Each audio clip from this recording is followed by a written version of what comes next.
मराठीमध्ये तुम्हा सर्वांचं अगदी मनपूर्वक स्वागत आहे। रोज त्याच त्या भाज्या खाऊन खूप कंटाळा येतो, तर आज विचार केला की काहीतरी वेगळं आणि चटपटीत अशी भाजी बनवावी। तर आज मी बनवणार आहे काकडीची कोफ्ता करी आणि तेही मिक्स डाळी भिजत घालून त्याची मी कोफ्ता करी तयार करणार आहे। एकदम चटपटीत आणि टेस्टी अशी ही भाजी होते आणि ह्यामध्ये मी फारसे मसाले सुद्धा वापरलेले नाही आहे, कारण मसाले जर जास्त वापरले तर त्यामुळे छातीत जळजळ होणं किंवा ॲसिडिटी वाढणं असं सुद्धा होऊ शकते। तर त्यामुळे मी फार मसाले न वापरता ही कोफ्ता करी तयार केलेली आहे। तर इथे मी मिक्स डाळी घेतलेल्या आहेत, 5 ते 6 प्रकारच्या डाळी आहेत। त्यामध्ये तूर डाळ, चना डाळ, मुगाची डाळ, उडदाची डाळ आणि मसूरची डाळ आहे। तर ह्या सर्व डाळी ज्या आहेत त्या मी 5 ते 6 तास भिजत घातलेल्या होत्या। त्यानंतर आता मी पाण्यातनं ह्या डाळी काढून घेतलेल्या आहेत आणि आता मिक्सरच्या पॉटमध्ये घालून मी जाळसर अशी त्यांची पेस्ट तयार करून घेणार आहे। तर ह्यामध्ये मी काही कोथिंबिरीच्या काड्या घातलेल्या आहेत, 3 ते 4 हिरव्या मिरच्या आणि 2 ते 3 लसणाच्या पाकळ्या घातलेल्या आहेत। तर जाळसर असं हे मिश्रण मी आता ह्या मिक्सरच्या पॉटमध्ये घालून वाटून घेत आहे।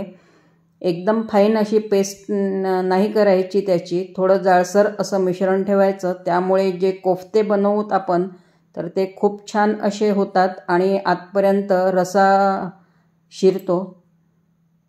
तर ह्या ज्या डाळी आहेत त्या मी मिक्सरमधनं वाटून घेतलेल्या आहेत।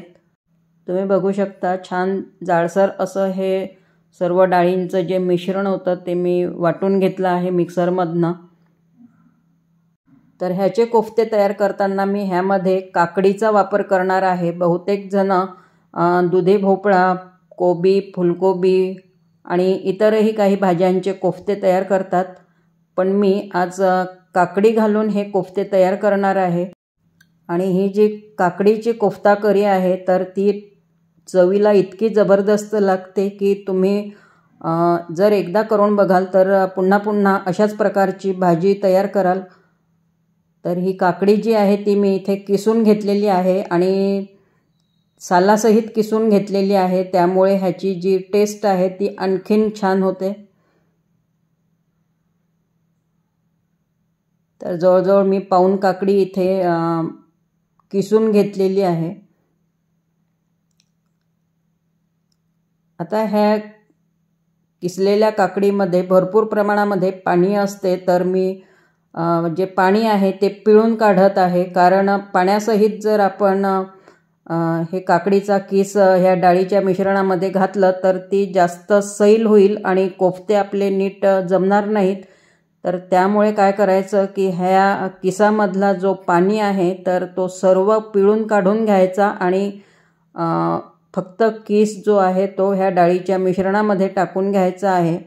आणि हे जे पाणी आहे ते आपण वाया घालवणार नाही आहेत, तर जी ग्रेव्ही तयार करणार आहोत त्यामध्ये आपण ह्या काकडीचं जे पाणी आहे, रस आहे, तर तो यूज करणार आहोत। आता हे जे डाळींचं मिश्रण आहे त्यामध्ये मी चवीनुसार मसाले घालून घेते। तर थोडं मीठ घालून घेतलेलं आहे, तिखट घातलं आहे थोडं, कारण ह्यामध्ये मी ऑलरेडी 4 मिरच्या घातलेल्या होत्या, त्यामुळे मी तिखट जरा कमीच घातलेलं आहे। धणे जिरे पावडर आणि हळद घालून घेतली आणि थोडा ओवा घालून घेतला आहे। ओव्याची चव मला अशा प्रकारच्या कोफ्त्यांमध्ये किंवा वड्यांमध्ये फार आवडते, त्यामुळे मी ओवा घालत असते। आणि पाव चम्मच इथे हिंग घातलेला आहे।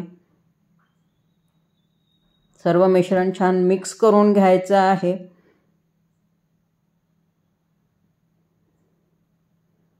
आणि हे जे कोफ्त्यांचं मिश्रण आहे त्यामध्ये जरा तिखट मीठ प्रमाणातच घालायचं आहे, कारण आपण ग्रेव्हीसुद्धा करणार आहोत आणि ग्रेव्हीमध्ये हे कोफ्ते सोडायचे आहेत, त्यामुळे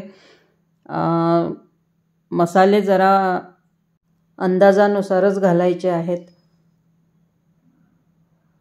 तर हे कोफ्त्यांचं जे मिश्रण आहे ते छानपैकी मिक्स करून घेतलेलं आहे आणि मुरण्यासाठी ते 10 मिनिटासाठी मी बाजूला ठेवून दिलेलं आहे। आता इथे मी ग्रेव्हीची तयारी करत आहे। तर त्यासाठी एक मोठा कांदा घेतलेला आहे आणि उभा आडवा अगदी बारीक चिरून घ्यायचा आहे हा कांदा। आणि हे कोफ्ता करी करण्यासाठी मी इथे कुठल्याही प्रकारचा मसाला वाटून घेणार नाही आहे। तर कांदा आणि टोमॅटोच छानपैकी बारीक करून घेणार आहे आणि तोच वापरणार आहे। तरीही जी ग्रेव्ही आहे ती एकदम टेस्टी आणि अशी थिक होते। तर कांदा टोमॅटो छान चिरून घेतला आहे, अगदी बारीक असं चिरून घेतलेला आहे। तर आपण कोफ्ता करी तयार करत आहोत। तर त्यासाठी आता मी फोडणीची तयारी करून घेत आहे। तर एका कढईमध्ये मी 2 मोठे चम्मच तेल घालून घेतलेलं आहे। तेल छानपैकी तापल्यानंतर त्यामध्ये अगदी बारीक चिरून घेतलेला कांदा आणि कढीपत्त्याची 10-12 पानं घालून घेतली आहेत आणि हिंग घातलेला आहे पाव चम्मच। तर कांदा छान लालसर रंगावर परतून घ्यायचा आहे। त्यानंतर त्यामध्ये आले लसूण पेस्ट घातलेली आहे। आले लसूण पेस्ट छानपैकी परतून घ्यायची आहे। त्यानंतर आता ह्यामध्ये आपण मसाले घालूयात। तर इथे मी अर्धा चम्मच हळद घातलेली आहे, तिखट घातला आहे 2 चम्मच, धणे जिरे पावडर 1 चम्मच आणि गरम मसाला 1 चम्मच घातलेला आहे आणि चवीनुसार मीठ घालून घेतलेला आहे। आणि हे सर्व मसाले जे आहेत ते तेलावर ह्या कांद्यावर छानपैकी परतून घ्यायचे आहेत। त्यामुळे मसाल्यांमधला जो कच्चेपणा आहे तो पूर्णपणे निघून जातो। त्यानंतर ह्यामध्ये आता बारीक चिरून घेतलेला टोमॅटो घालून घेतला आणि एकदम स्मूथ आणि सॉफ्ट होईपर्यंत हा मसाला जो आहे तो शिजवून घ्यायचा आहे। तर मी 2 ते 3 मिनिटं झाकण ठेवून मंद आचेवर शिजू दिलेला आहे हा मसाला। तर एकदम मस्त असा हा मसाला तयार झालेला आहे। आता ह्यामध्ये मी काकडीचा किस जो होता तर तो पिळून काढलेलं जे पाणी होतं ते घालून घेतलेलं आहे आणि हे जे काकडीच्या किसाचा जो पाणी आहे ना तो घातल्यानंतर ह्या ग्रेव्हीची जी टेस्ट आहे खूप छान वाटते। त्यामुळे काकडीचं जे पाणी आहे ते फेकून न देता आपण ह्या ग्रेव्हीमध्ये यूज करायचं आहे। आणि तुम्हाला कितपत ही ग्रेव्ही पाहिजे आहे त्यानुसार पाणी घालून घ्यायचं आहे। चवीला थोडी साखर घातलेली आहे। तर साखरेमुळे सुद्धा ह्या ग्रेव्हीला तेलाचा जो तवंग येतो ना तो पण खूप छान येतो आणि टेस्ट पण खूप मस्त अशी येते ह्या ग्रेव्हीची। तर तुम्हाला मी पहिलेच सांगितलं की ह्यामध्ये मी कुठलेही मसाले जास्त वापरणार नाही आहे। तर कुठल्याही प्रकारचं मी वाटण तयार केलेलं नाही आहे आणि इथे मी ह्या ग्रेव्हीमध्ये वापरलं नाही आहे। तर ग्रेव्हीला थिकनेस येण्यासाठी, ग्रेव्ही छान तयार होण्यासाठी ह्यामध्ये मी फक्त 1 चम्मच गव्हाची कणिक घातलेली आहे। तर त्या गव्हाच्या कणकेमुळे ह्या ग्रेव्हीला छान असं टेक्स्चर येते आणि घट्टसरपणा येतो। आणि झाकण ठेवून मी मंद आचेवर आता ही जी ग्रेव्ही आहे ती शिजायला ठेवलेली आहे। तर 5 मिनिटं मस्त अशी उकळून घ्यायची आहे ती ग्रेव्ही। तोपर्यंत मी इकडे कोफ्ते तयार करून घेत आहे। तर इथे मी चम्मचमध्येच घेऊन हे मिश्रण तेलामध्ये सोडत आहे आणि छोटे छोटे कोफ्ते जे आहेत ते तयार करून घेत आहे। तुम्ही हाताने सुद्धा घालू शकता।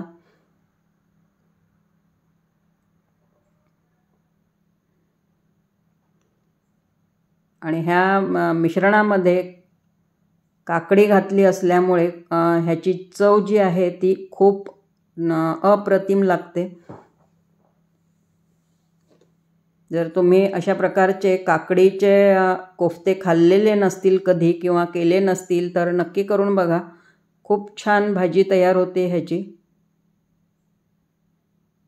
तर छानपैकी लालसर रंगावर हे जे कोफ्ते आहेत ते तळून घ्यायचे आहेत।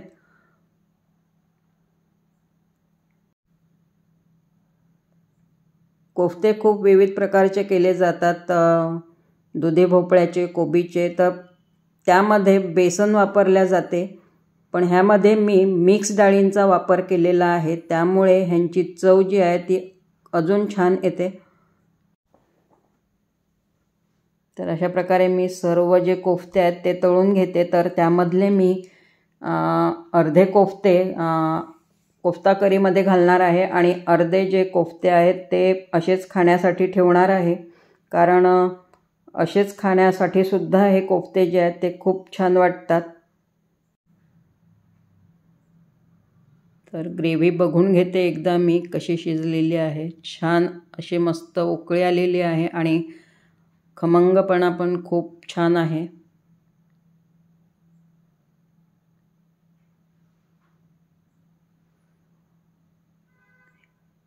ह्यामध्ये मी 2 हिरव्या मिरच्या कट करून घेतलेल्या होत्या, त्या घालून घेतल्या आहेत।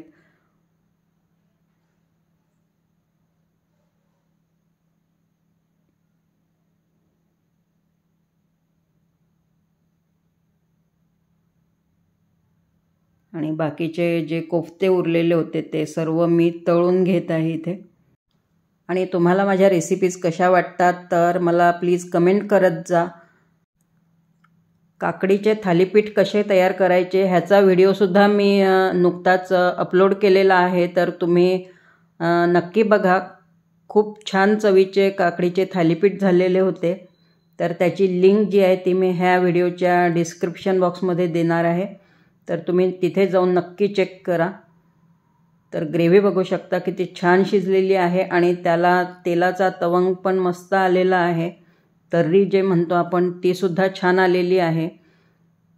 आता ह्यामध्ये मी हे जे कोफ्ते आहेत ते टाकून घेते आणि अगदी एक उकळी आल्यानंतर मी गॅस बंद करून देणार आहे, कारण ग्रेव्ही पण छानपैकी शिजलेली आहे आणि कोफ्तेसुद्धा शिजलेले आहेत, तर त्यामुळे इथे जास्त वेळ उकडायचं नाही आहे। कोफ्ते टाकल्यानंतर अगदी 2 मिनिटं उकळून गॅस बंद करून ठेवून द्यायचा आहे। तर ह्या ग्रेव्हीमध्ये हे कोफ्ते जे आहेत ते छानपैकी मुरले जातात आणि कोफ्त्यांमध्ये आतपर्यंत छान हा जो रस्सा आहे तो मस्त शिरला जातो आणि कोफ्ते एकदम सॉफ्ट असे तयार होतात।